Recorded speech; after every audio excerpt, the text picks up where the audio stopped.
제가 오늘 여러분과 함께 나누려고 하는 말씀의 제목은 인생 동력의 축에 올라탑시다, 이렇게 제목을 잡았어요. 여러분이 이 제목을 보면서 어떤 생각을 하셨는지 모르겠습니다만, 동력하면 여러분이 자동차를 생각할 거예요. 자동차에 엔진이 있죠. 엔진에 전기로 스파크를 딱 주면은 그곳에서 이제 동력이 생기죠. 그 동력이 엔진에 생긴 것이 바퀴로까지 전달이 돼야 돼.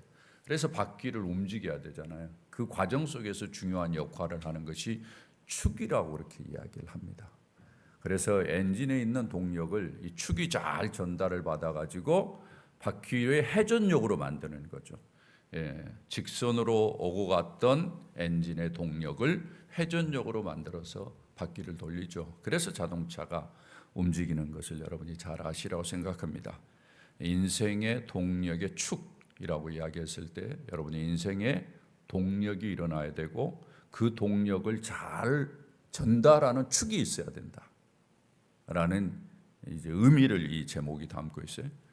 제가 좀 거기까지만 제목을 담을까 하다가도 올라탑시다라는 이야기를 했어요. 이건 다른 이미지를 이제 생각한 거예요. 올라탄다라는 개념에는 사실은 동력의 축에 올라탄다, 자동차의 축이 돌아가는데 내가 어떻게 올라타느냐, 이렇게 생각을 할 수 있어요. 제가 이 용어는 어디에서 가져왔는 거니? 서핑에서 가져왔습니다. 여러분, 이제 여름만 되면은 사람들이 바다에서 서핑을 하잖아요. 바다의 파도가 쫙 올라갈 때 부지런히 서핑을 위해서 보트를 가지고 올라갔다가 파도의 파워, 파도의 그 힘을 이용해 가지고 그 파도를 타죠. 그걸 잘 올라타야 돼요. 여러 파도들이 있는데 그 중에 아주 힘이 있는 파도를 잘 올라타서 그 웨이브를 즐길 때 참으로 즐거운 그 파도 타기가 되는 거죠. 그래서 훨씬 더 즐거움과 만족을 주는 그러한 것들을 여러분들이 아마 많이 들어보셨을 것입니다. 제가 여기에 인생 동력의 축에 올라탑시다라고 이야기했는데, 인생의 동력이 있어요. 그리고는 그것을 잘 전달하는 축이 있습니다. 그 축들이 돌아갈 때 우리가 거기에 잘 올라타서 그걸 이용했을 때 우리의 그 인생이 움직여요. 우리의 인생이 건강할 수 있어요. 여러분, 인생을 살면서 어떨 때는 내 인생이 잘 움직이는 것 같은데 어떨 때는 내 인생이 잘 움직이지 않는 것 같은, 어떨 때는 내 삶이 참 다이나믹하게 흥미도 있고 재미도 있는 것 같은데 어떨 때는 그렇지 않는 것 같은 느낌을 가질 거예요. 오늘 그런 문제들을 우리가 마음에 담고 어떻게 하면 내 인생의 동력이 계속 일어나는데 그 축을 이용해서 내가 힘을 받고 그 힘을 가지고 내 인생을 멋있게 그 힘에 타서 열심히 인생을 살아낼 수 있겠는가, 마지막까지.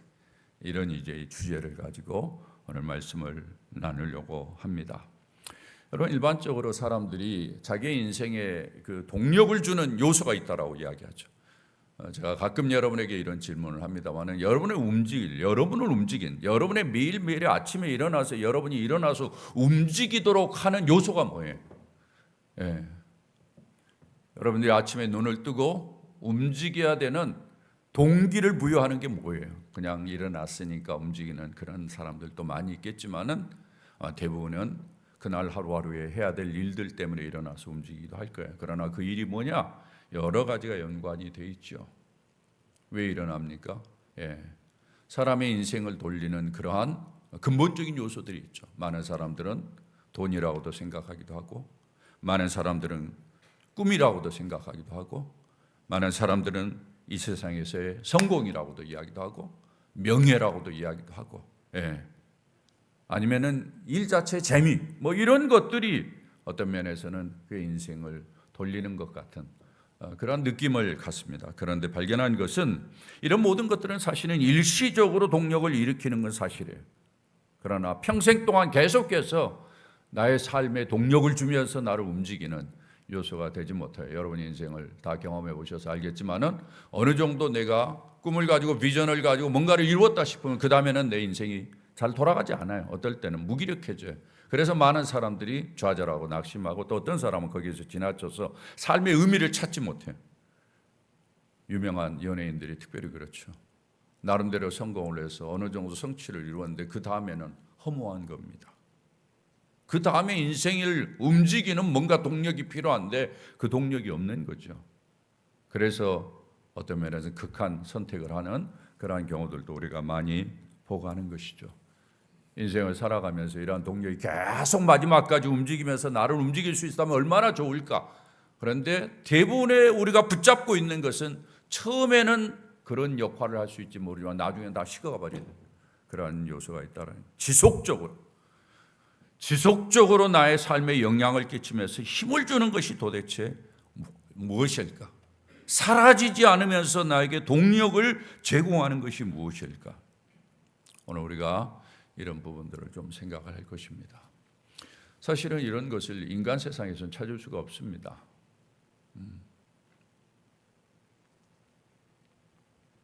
어디에서도 이런 지속 가능한 인생을 만들어내는 것이 별로 없죠. 그런데 우리가 우리를 만드시고 우리를 창조하시는 하나님께로 가면은 그걸 찾을 수가 있죠. 성경은 뭐라고 이야기를 하는가? 하나님이 동력이다라고 합니다. 하나님이 마치 엔진과 같다라는 거죠. 하나님이 우리의 삶의 스파크를 이루는 거죠. 하나님이 우리에게 호흡을 주시면서 우리로 하여금 인생을 살도록 만드신 거예요. 하나님이 우리에게 힘을 주셔요. 그런데 하나님께서 이 힘을 주시면서 우리의 삶까지 움직이도록 하기 위해서는 여러 가지 축을 마련하셨어요. 그래서 계속해서 우리의 삶이 움직이도록. 예수님이 이 땅에 계시면서 주로 하신 일이 뭔가 하면은 예수님께서 하나님이 가지고 계시는 그 힘을, 예수님이 선택한 제자들, 예수님이 선택한 사람들, 예수님을 믿는 사람들에게 이 힘이 제대로 전달이 되어 가지고 그 힘을 가지고 인생을 살도록 하기 위해서 여러 가지 것들로 교훈하시고 가르치는 일들을 계속 하셨어요. 그러니까 예수님의 말씀을 들어보면은 하나님에게서 오는 동력을 어떻게 우리가 받아서 인생을 그렇게 살아낼 수 있는가, 이런 것들을 배울 수가 있는 거죠. 그래서 우리가 예수님의 말씀에 주목을 하는 거죠. 이렇게 이야기하면 어떤 사람은 예수님의 말씀은 신약에만 있는데 구약은 어떤 의미냐? 그건 잘 모르서 그런 이야기죠. 구약은 오실 예수님에 대해서 이야기하는 거고 신약은 이 땅에 오신 예수님에 대해서 이야기를 하는 거잖아요. 그래서 오실 예수님과 오신 예수님, 그래서 신구약에 전부 다 사실은 예수님이 이 땅에 오시는 것에 대해서 예수님과 관계된 말씀을 하는 거거든요. 그러니까 이 말씀들을 잘 보면은 하나님에게서 흘러나오는 동력을 인생이 어떻게 받아서 그걸 가지고 이 땅에 사는 동안에 다이나믹하게 인생을 살 수 있느냐, 그 원리를 발견할 수 있는 것이죠. 특별히 예수님께서 이 땅에 오셔서 제자들을 선택하시고 제자들에게 이런저런 이야기들을 하시면서 그들을 이 땅을 살아갈 수 있는 사람들로 세우셨어요. 예수님께서는 인간의 연약함을 아셨어요. 인간의 모든 죄악을 예수님께서 용서하시고 죄의 문제를 해결하고 인생으로 하여금 다이나믹하게 살도록 모든 조건을 만들어 놓으셨지만은 인간 안에 있는 죄성, 인간 안에 있는 연약함, 이걸 아셨어요. 그래서 제자들이 잘해보려고 하지만은 잘 안 되고 넘어지고 쓰러지고 이런 것들을 예수님이 잘 아셨어요. 그래서 예수님께서 제자들에게 이런 위축되는 삶 속에서, 이런 실패하는 삶 속에서 쪼그라들고 망하는 그런 삶이 아니라 다시 회복하고 다시 일어서고 다시 능력 있는 삶을 살도록 하는 그러한 이야기를 계속해서 주신 것. 특별히 예수님께서 예루살렘 성에 들어간 다음에 이제 죽음을 향해서 나아가는 그 마당에서 더 그것을 강조해서 이야기를 했습니다. 우리가 이런 부분들을 좀 주목하고 이런 부분들을 잘 살피면서 우리의 삶 속에 그 축을 제대로 잘 세워주고 그 축이 제대로 돌아가도록만 우리가 노력한다면 우리의 인생은 실패하지 않아요. 제가 가끔 그런 이야기를 하죠. 우리가 인생을 살면서 실수만 안 해도 평균 이상의 삶을 살 수 있다.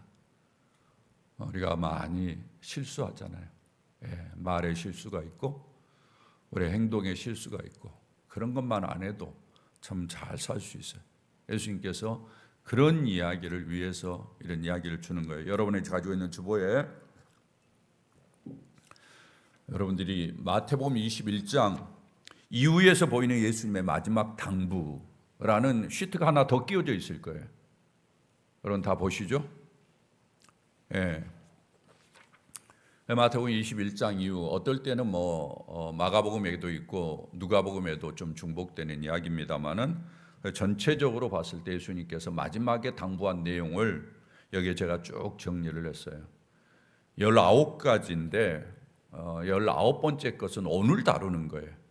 그러니까 그 전까지는 18가지를 예수님께서 말씀하셨다라는 거예요. 죽음이 예수님께서 예루살렘 성을 입성한 다음에 예수님이 죽기까지의 이 과정 속에서 예수님께서 지금 제자들에게 또 사람들에게 계속해서 강조했던 이야기가 여기에 정리가 됐어요. 상당히 가지수가 많죠.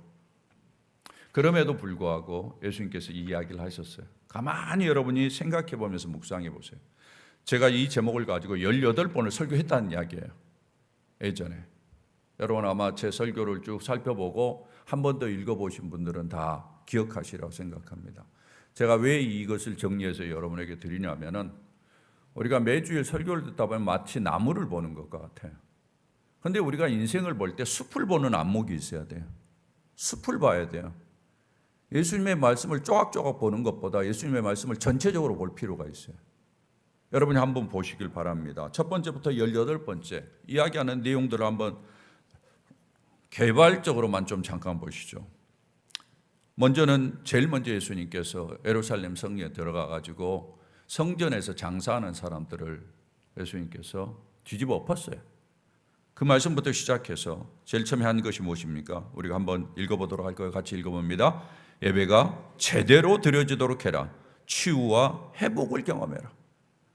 예배를 건성으로 드리지 말라는 거예요. 예배 형식적으로 하지 말라는 거예요. 예배를 엉망으로 만들지 말라는 거예요. 예배가 제대로 드려지도록 그렇게 하라는 것이 예수님이 아주 강조하는 거예요. 이건 다른 말로 말하면 우리의 인생에 하나님의 능력을 받는 게 예배인데 예배라는 축이 무너지면 안 된다라는 이야기나 똑같은 이야기입니다. 예배라는 축이 무너지지 않도록 해라. 예배 때마다 치유와 회복을 경험해라. 그리고 계속해서 열매가 있는가 믿음이 있는가를 계속 질문하고 확인해라. 나의 삶을 돌아보라, 평가해보라는 거죠. 열매가 있는가? 나에게 진짜 믿음이 있는가? 질문하고 확인해보라는. 그러면서 예수님께서 하나님의 권위에 순종해라. 악한 자의 자리에 제발 서지 말아라. 택함을 입은 자 그리스도로 옷 입은 자로 서라. 예수님만이 구원자다. 예수님의 다스림을 받아라. 겉과 속이 다른 사람이 되지 말라. 하나님께 전부를 드리는 마음으로 살아라. 종말의 때를 생각해라. 결산의 때가 있다. 하나님께 칭찬받도록 노력해라. 하나님이 기억하고 칭송하는 자로 살아. 그 다음부터 좀 우리 같이 읽어보도록 하겠습니다. 같이 읽어봅니다. 시작. 예수님께 최선의 좋은 일을 하도록 노력해라. 그 다음 하나님 나라의 잔치가 있음을 믿으라. 그 다음 예수님처럼 끝까지 종이 되어 섬기라. 예수님과 함께 고통, 수고의 자리에 함께해라. 예수님을 배반하지 말고 끝까지 충성하라. 지금도 보이시고 만나시는 예수님을 확신하라. 그 다음요, 용서, 사랑, 희생하고 비교하지 말라. 여러분이 이 내용들을 오늘 제가 나눠드린 이유는 여러분 잘 보이는 테이블 앞에다 놓으세요. 그리고 꼭 읽어보세요. 여러분 인생에 있어서 이런 것들이 잘 돌아갈 때 우리 인생 건강할 수 있습니다. 제가 여러분에게 늘 그런 이야기 하잖아요. 하나님이 나에게 축복해 주시고 은혜 주신다는데 왜 내 인생은 이런가? 그런 생각 많이 하실 터인데 제가 인생을 살아보며 신앙생활을 해보면서 느끼는 것은 하나님의 은혜를 많이 줬음에도 불구하고 내가 그 은혜를 유지하지 못해가지고 내가 그 은혜를 받을 준비, 그릇이 잘 안 돼가지고 내게 은혜가 사라지더라고요. 네. 이런 걸 보면서 제가 특별히 예수님께서 마지막에 주셨던 말씀에 대해서 애착을 갖게 된 이유는 바로 그것입니다. 예수님이 약한 나를 아시고 나에게 주신 말씀이구나 이렇게 생각하고 제가 애정을 가지고 이 말씀을 보는 거예요. 여러분도 꼭 이 말씀 붙여놓고 여러분이 하루에 한 번씩이라도 읽어보고 그러면서 되뇌어보면서 여러분들이 신앙생활에 숲을 보면서 내가 어디에 부분에 문제가 생기는지를 잘 체킹하면서 여러분이 인생을 살아간다면은 하나님이 주신 에너지를 계속해서 여러분이 잘 활용해서 여러분의 삶을 훨씬 더 다이나믹하게 살 수 있으리라고 저는 믿습니다. 예. 오늘 이제 이 연장선상의 마지막 부분이 이 마태복음 28장 말씀입니다. 이 말씀을 제가 이제 사실은 12월 달에 제가 여러분에게 설교를 한번 했어요. 사실은 마태복음 28장은 늘 강조해도 지나치지 않지만은 그리고 12월 달에 제가 설교를 하고 그 다음에 다시 5월 달에 설교를 하는 것이 기간이 너무 짧아요. 그럼에도 불구하고 제가 이 말씀을 들고 나온 이유는 이 말씀이 예수님께서 이렇게 마지막으로 한 말씀의 마지막 부분이기 때문에 그렇습니다. 어떤 면에서는 우리의 삶의 다이나믹을 가져다주는 동력을 계속 일으켜주는 여러 가지 요소들이 있는데 그 중에서 하이라이트라고 이야기할 수 있어요. 그래서 우리가 어떤 면에서는 꼭 순종해야 되고 꼭 실천해야 될 그러한 요소이기 때문에 제가 다시 이 말씀을 좀 들고 나왔습니다. 이 말씀 우리가 잘 아는 말씀입니다. 이 말씀에서 드러내는 것을 우리가 주목해서 보시면서 이 말씀을 아는 것보다 순종하는 데 목적이 있으니까 우리가 가능한 한 순종하면서 진짜 우리의 삶도 역동적으로 좀 에너지를 가지고 계속해서 살아냈으면 좋겠다라는 그런 마음을 갖습니다. 여러분이 가지고 계시는 주보에 이제 설교를 메모할 수 있는 요약하는 용지가 있는데 거기에 세 번째 문제입니다. 세 번째 문제의 첫 번째 우리 한번 보도록 그렇게 하겠습니다. 첫 번째 다 같이 한번 읽어볼까요? 시작. 예수님의 권세를 가진 존재라는 정체성을 잊지 말라. 예수님의 권세를 가진 존재라는 정체성을 잊지 말라. 이 말씀이 드러내는 아주 중요한 부분입니다. 여러분 18절의 말씀을 오늘 성경의 18절의 말씀을 다시 한번 보도록 그렇게 하겠습니다. 예수께서 나와 말씀하여 이르시되 다 같이요 뭐라고 이야기합니까? 하늘과 땅의 모든 권세를 내게 주셨으니. 예수님께서 마지막에 이야기를 하면서 뭘 소환을 하는 거 아니? 내가 하늘과 땅의 모든 권세를 가졌다. 이렇게 이야기를 해요. 하늘과 땅의 모든 권세를 가졌다. 이것은 예수님이 창조자로서의 모든 권세, 창조자는 모든 것을 다스리고 지배하는 권세를 이야기해요. 그런 힘을 가졌다라는 것을 이야기를 하는 거예요. 그런데 예수님께서 이것은 내가 그런 권세를 가졌다라는 것만 이야기하는 것이 아니에요. 예수님이 그런 권세를 가졌는데 이 말씀은 우리에게 주신 말씀, 내가 다시 너희에게 이런 권세를 준다라는 것을 암시하고 있는 거예요. 왜냐하면 그 전에 계속해서 예수님께서 이런 이야기를 하셨기 때문에 그렇습니다.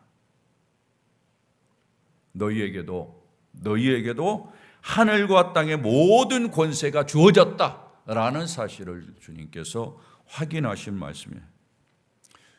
여러분 이 말씀을 보면서 한번 생각해 보시길 바랍니다. 지금 예수님께서 가장 마지막 부분의 말씀을 하시고 계시는 거예요.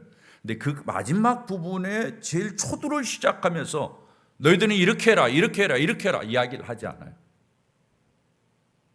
그렇게 하라 말하지 않고 하늘과 땅의 모든 권세가 내게 있는데 너희가 그 권세를 가졌다라는 사실을 이야기를 해줘요. 예수님께서 왜 이야기를 하실까요? 예수님이 강조하는 것이 있어요. 너희들이 기억해야 될 것이 있다. 너희들이 무슨 일을 하기 전에 잊지 말아야 될 것이 있다. 이것을 이야기하는 거예요. 나는 어떤 일을 시키는 사람이 아니야. 이걸 이야기하는 거예요. 예수님께서 너네들에게 주어진 자원이 뭔지를 생각해봐라. 이야기를 하고 있는 거예요. 여러분이 어떤 일을 하려면 내게 어떤 자원이 있습니까? 누군가가 일을 시키면은 뭘 지원해 주시겠습니까? 이렇게 이야기하지 않겠습니까? 그렇죠. 그냥 아무런 지원 없이 일을 시키는 어리석은 리더는 없을 거예요. 대부분의 일을 맡은 사람은 뭘 지원해 주시겠습니까? 라고 이야기를 하는데 예수님은 미리부터 이야기를 하는 겁니다. 너희들에게 이미 하늘과 땅의 권세가 주어졌다. 이것이 너희들에게 주어진 자원이야. 이것을 잊어버리지 마라. 그걸 이야기를 하고 있어요. 사랑하는 여러분, 이것은 상당히 중요한 사실을 우리에게 지적해 주고 있습니다. 우리가 이 땅을 살면서 어떨 때는 부족하고 연약하고 우리가 참 힘이 없고 능력이 없다 이런 것들을 많이 느낄 때가 있는데 그럼에도 불구하고 주님께서는 우리에게 이 이야기를 하십니다. 너희들에게는 하늘을 다스리는 권세, 땅의 것들을 다스리는 권세가 있다. 사실 그렇죠. 하나님께서 인간을 만드실 때 제일 처음에 만드시면서 아담과 하와를 만드실 때 모든 것을 다스리는 권세를 주었거든요. 예수 그리스도로 말미암아 그것을 회복시켜서 우리에게 권세를 줬어요. 그래서 심지어는 우리가 예수의 이름으로 예수님이 주신 이 권세를 의지해서 우리가 사탄의 세력도 물리칠 수 있어요. 사랑하는 여러분, 여러분이 이 땅을 살면서 우리를 미혹하고 우리를 도전하는 사탄의 세력도 물리칠 수 있음을 믿으시기를 바랍니다. 어떤 것도 우리를 도전할 수 없어요. 주님이 그것을 우리에게 확인시켜줘요. 이건 다시 말한다면 네가 이 땅에 존재하는 존재감을 잊어버리지 말아라. 너의 정체성을 잃어버리지 마라. 너는 내가 핏값을 줘서 산 하나님의 자녀야. 하나님의 양자되면 너는 나와 동일한 존재에 있어. 양자는 아들과 동일해요. 성경에서 계속해서 강조하는 것. 로마서 8장에서 이야기하는 것은 예수님은 하나님의 아들인데 예수님과 동일한 양자되는 은혜를 우리에게 예수 그리스도로 말미암아 모든 죄를 용서받고 양자가 되는 특권이 주어졌어요. 여러분 그렇게 믿습니까? 그렇다면 뭐냐? 예수가 가지고 있는 능력을 우리 모두에게도 주셨다는 이야기입니다. 할렐루야. 주님이 그것을 소환하는 거예요. 너희들이 어떤 위치에 있든지 어떤 역할을 하든지 이 존재감, 이 자존감을 잊어버리지 말라 라는 이야기입니다.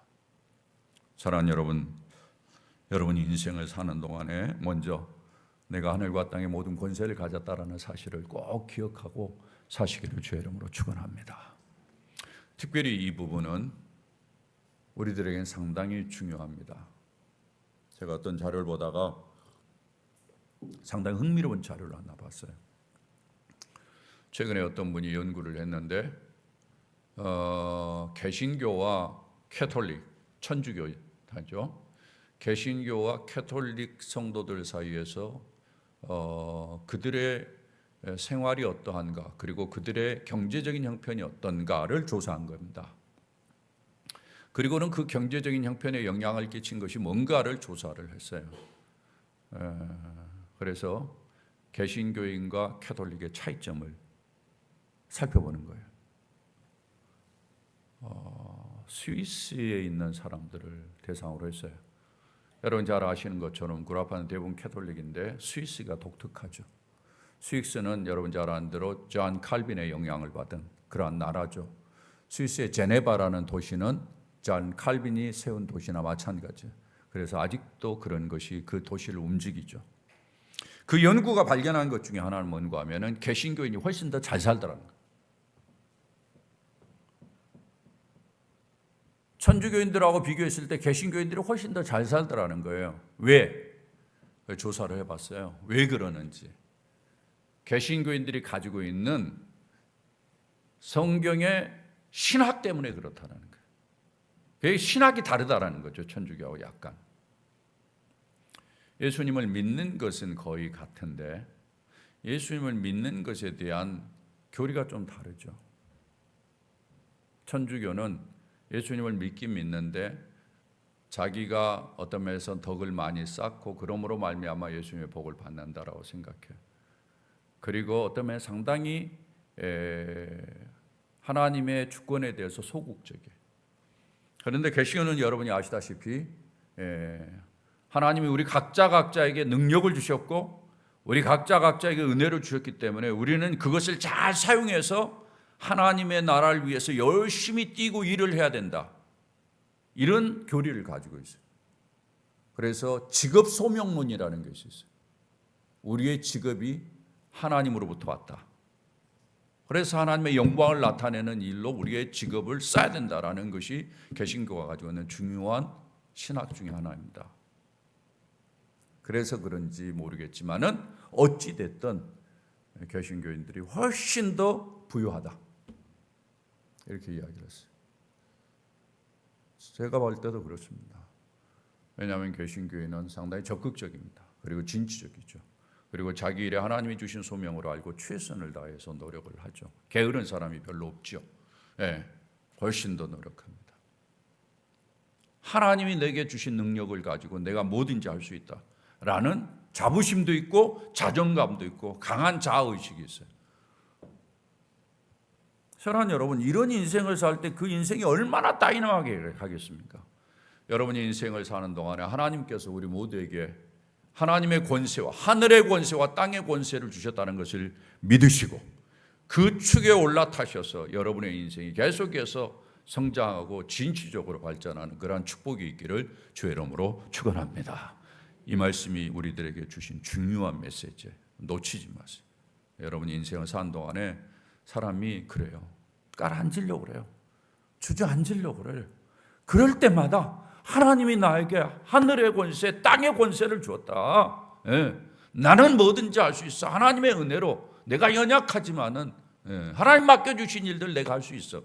이런 마음으로 여러분이 일어서셔서 힘있게 인생을 살아갈 수 있기를 주의 이름으로 축원합니다. 두 번째로 여러분 한번 같이 읽어보도록 그렇게 하겠습니다. 같이 읽습니다. 제자를 만들어야 하는 소명에 헌신하라. 그 다음에 세 번째도 연관되어 있습니다. 뭡니까? 제자를 만드는 기능적인 일에 충성하라. 이 두 가지가 분리되어 있어요. 지금 제자를 만드는 일에 헌신하라. 여러분이 오늘 19절에 보면은 우리가 잘 아는 말씀이죠. 다 같이 한번 읽어보도록 하겠습니다. 같이 있습니다. 그러므로 너희는 가서 모든 민족을 제자로 삼아 아버지와 아들과 성령의 이름으로 세례를 베풀고,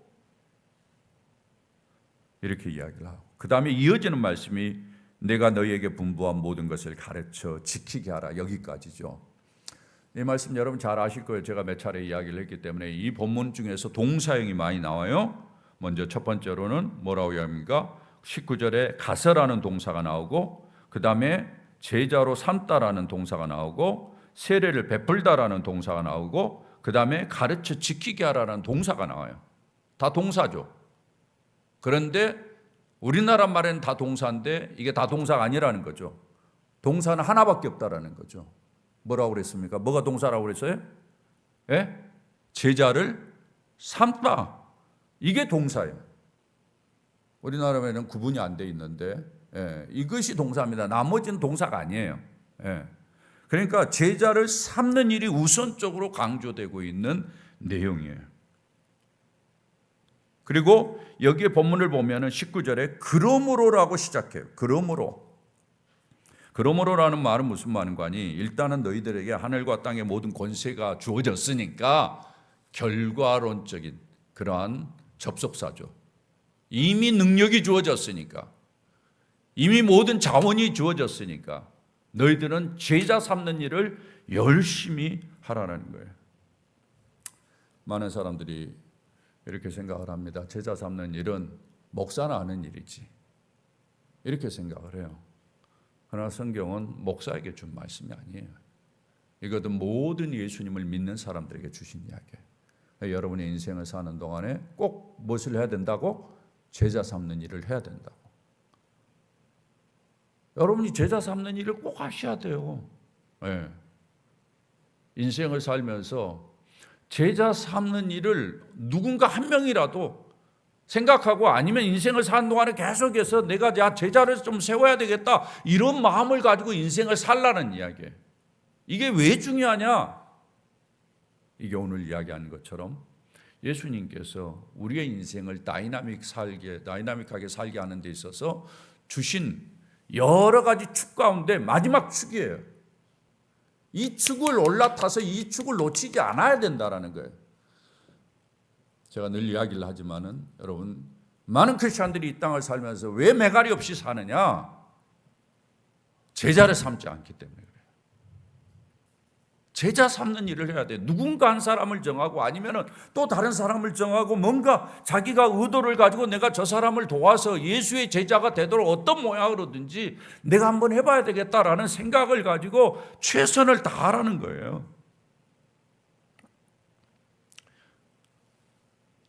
이 일을 하지 않으면은 여러분의 인생이 계속 이렇게 능력 있게 살 수 없습니다. 저건 단언합니다. 여러분 마지막까지 제자 삼는 일에 대한 소명을 가지고 사셔야 됩니다. 그래야만이 여러분이 능력 있게 살 수 있어요. 잘 안 되죠. 잘 안 되죠. 나는 잘해보려고 그러는데 상대편이 내 마음 같질 않아. 네. 내가 좀 제자를 삼아보고 인도하려고 그러는데 그 사람이 반응을 보이지 않아. 잘 안 돼요. 낙심될 때도 있어요. 그럼에도 불구하고 내 마음에서만큼은 어떤 모양으로든지 내가 예수님의 제자를 좀 만들어 가야 되겠다라는 의식을 가지고 있는 것이 아주 중요해요. 여기 보면은 아주 연관해서 주목해야 될 것이 있어요. 여기에 대상을 이야기를 합니다. 뭐라고 이야기하는 거니? 19절에 보면은 모든 민족을 제자로 삼으라. 저는 이것을 볼 때마다 사람들은 이렇게 이걸 보면서 어떻게 그렇게 할 수 있겠어? 그렇게 생각하는데 여러분 이걸 생각하면 우리의 마음속에요 이 새로운 힘이 생겨요. 모든 민족 대상이 얼마나 넓습니까? 큰 영역이잖아. 야, 나 같은 사람에게 이런 넓은 범위의 사람들을 품고 뭔가를 할 수 있도록 하나님이 나에게 이 일을 맡기셨다. 그래서 크리스천들은 비록 이곳에 살지만은 내게 주어진 제 주변에 있는 사람들만이 아니라 멀리 다른 민족들을 바라보는 거예요. 그런 안목을 가지고 살아야 되는 거예요. 여러분 비록 몸은 우리가 이 지역적인 한계 때문에 여기에 머물러 있지만 우리의 생각만큼은 좀 세계를 내다보고 다른 민족들을 볼 수 있어야 돼요. 내가 뭔데 다른 민족의 세계를 보면서 다양한 민족들을 보면서 살도록 하셨는가. 그리고 이 민족과 연관해서는 꼭 같이 가는 것이 뭔가 아니 다양한 문화예요. 여러 문화들이 있잖아요. 민족들마다 그 문화가 다 달라요. 그런데 그 문화 속에 내가 들어가서 같이 어울리면서 그들을 제자를 삼는 이런 일을 내가 할 수 있다. 이게 얼마나 감사한 일인지 몰라요. 그래서 크리스천들은 어때요? 누구든 만나든지 이 사람도 주님이 말한 다른 민족이고 이 사람도 내와 삶의 형태가 다르고 문화권이 다르지만 나도 이 사람을 제자로 만들어야 되니까 뭔가 내가 크리스천으로서 다른 모습을 보여야 되겠구나 하고 그들을 만나는 이런 과정을 통해서 삶의 다이나믹을 계속해서 경험할 수 있는 거예요.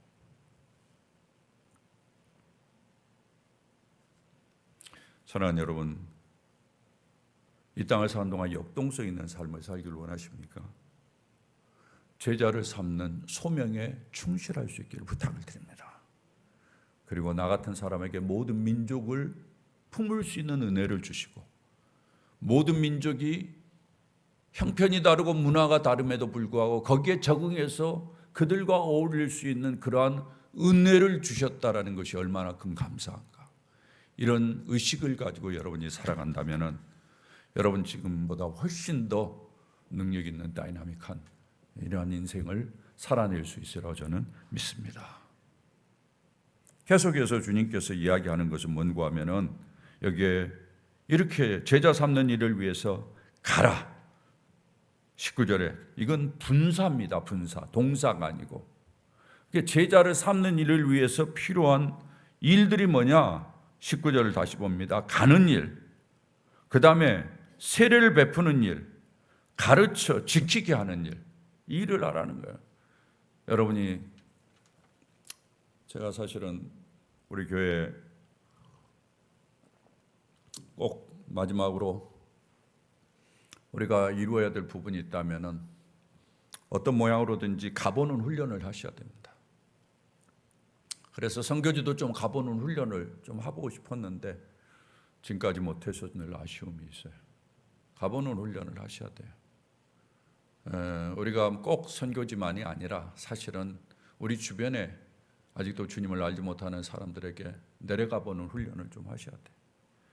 그들의 형편을 이해하고 그들의 사정을 이해하면서 그들과 동화하는 그런 부분에까지도 가보셔야 돼요. 예. 내 입장에서가 아니라 그들의 입장에서 한번 생각해보는 가보는 노력을 해야 돼요. 그리고 그들에게 세례를 준다는 말은 그들로 하여금 어찌됐든지 하나님과 관계를 맺도록 한다는 이야기예요. 하나님과 관계를 맺도록. 내가 만나는 사람들이 하나님과 관계를 맺어야 건강한 인생을 살잖아요. 그러니까 할 수 있는 대로 하나님과 관계를 맺도록 도와주는 거예요. 예. 저 사람이 왜 저렇게 행동을 할까? 저 사람의 말 속에는, 저 사람의 언어 속에는 왜 그렇게 감사가 많고 찬양이 많을까? 사람들이 느끼면서 그 사람들이 저 사람이 하나님과 가까이에서 저렇게 표현하는구나. 이런 표현이 있는 것을 사람들이 느끼면서 그들이 스스로 하나님께 가까이 가도록 도와주는 것도 제자 만드는 훈련 중에 하나, 제자 만드는 과정 중에 하나예요. 우리 언어가 그래서 중요한 거죠. 저 사람은 화낼 수 있는 상황에서도 참으로 유하게 이야기를 하는구나. 예. 잘 안 되죠. 그러나 우리가 노력하면서 그렇게 보면 그 과정을 통해서 사람들을 하나님 앞으로 이끌어주는 거예요. 하나님과 관계를 맺도록 가르쳐 지키게 하는 것. 교회에서 배운 것들을, 깨달은 것을, 들은 말씀들을 그대로 한번 이야기해보고 지키게 하는 것은 사실은 우리의 영역 바뀔 수도 있어요. 내가 어떻게 지키게 하겠습니까? 하나님의 은혜를 주셔야 지키게 하지. 그렇잖아요. 잘한다라는 목사도 여러분을 지키게 하기가 쉽지 않잖아요. 여러분들이 또 다른 사람이 하나님 말씀 지키게 한다는 게 쉬운 일이라 그건 하나님께 맡겨야 돼. 그러나 최선을 다해서 그런 일들을 하라는 거예요. 그래야만이 역동성이 있다라는 거예요. 제가 지난번에도 한번 이야기를 했습니다만 여러분이 배운 것을 가능한 한 다른 사람에게 이야기하고 표현하고 가르치고 이런 과정이 우리의 삶을 역동적으로 만듭니다. 꼭 기억하시고 여러분이 어떤 모양으로든지 순종하셔서 제발 바랍니다. 제발 부탁합니다. 진짜 이런 면에서 여러분이 능력 있는 삶을 살아가기를 진심으로 소원합니다. 우리가 교회 안에서 예배도 드리고 찬양도 하고 기도도 하고 그다음에 봉사도 하고 이런 것들이 우리에게 힘을 주는 축으로 작동을 해요. 이런 것도 정상적으로 돌아가는 축이 돼야 되겠지만은 그러나 가장 중요한 것은 주님이 마지막으로 한 말은 제발 네가 배운 것을 말해라. 말해라. 증거를 해라. 그것이 너의 인생을 다이나믹하게 만드는 축이 된다. 저는 지금도 나이가 들었음에도 불구하고 여전히 이리저리 다니면서 복음을 전하고 이리저리 선교 현장을 다니면서 복음을 전한 사람들 많이 압니다. 그들의 삶의 특징이 있습니다. 에너지가 있습니다. 젊습니다. 힘있게 움직입니다. 저는 우리 사랑하는 식구들이 모두 다 이런 은혜 가운데 있기를 진심으로 소원해 봅니다. 마지막입니다. 다 같이 한번 읽어볼까요? 시작. 예수님이 함께 하겠다라는 약속의 말씀을 붙잡아라. 할렐루야. 여러분 믿습니까? 주님이 볼지어다 내가 세상 끝날까지 너희와 항상 함께 있으리라 하시니라. 세상 끝날까지. 세상에 끝이 있다라는 것을 암시하는 거예요. 너희와 함께 있으리라. 예. 너희와 예수님이 다른 사람이 아니에요. 너희와 예수 믿는 사람들 우리와 함께 하게 나와 함께 하겠다라는 거예요. 함께 한다라는 건 계속해서 살피고 보살피고 옆에서 응원이 되어주겠다라는 이야기예요. 시공을 초월해서 어디에서든지 함께 하시는 그 예수님이 우리와 함께 한다라는 것을 여러분 주님께서 확인해 주고 있는 거예요. 제발 내가 함께 하니까 걱정하지 말고 너 인생 살아. 여러분이 지치고 피곤할 때 아마 여러분을 일으켰던 것이 무엇인지를 여러분 한번 돌이켜 보십시오. 하나님이 함께 하신다라는 믿음 아니었습니까? 하나님이 함께 하신다는 이 약속의 말씀을 붙잡을 때 우리가 다시 일어날 수 있지 않았습니까? 그 이야기를 하는 거예요. 이 세상에 있는 동안에 사람은 제한적입니다. 여러분 내가 의지하고 붙잡는 사람 아무도 마지막에 나와 같이 못합니다. 제가 이야기하잖아요. 꼭 이야기하잖아요. 수술 때 들어갈 때 느낀다고. 아무도 같이 하지 못해요. 그러나 예수님이 함께 하시고 하나님이 함께 하신다라는 약속이 있습니다. 주님이 함께 하십니다. 할렐루야. 예. 이런 주님을 생각하면은 어떤 상황 속에서도 힘을 얻죠. 예. 내가 내 살고 있는 터전 안에 내가 익숙하니까 힘이 되는 것이 아니에요. 내게 익숙하지 않는 외지에도 나를 던져놔도 그것에서 나는 힘을 가지고 살 수 있어요. 이게 크리스찬이에요. 미국에 이민을 갔던 퓨리탄들이 그랬어요. 이주를 갔던 수많은 우리의 선배들도 그랬어요. 우리의 선배들 하와이, 아프리카, 그 다음에 브라질, 남미 이런 쪽으로 다 간 사람들이 어떤 사람들이에요? 어떤 사람들이에요? 그곳에도 하나님이 있다는 것을 믿고 간 사람들이에요.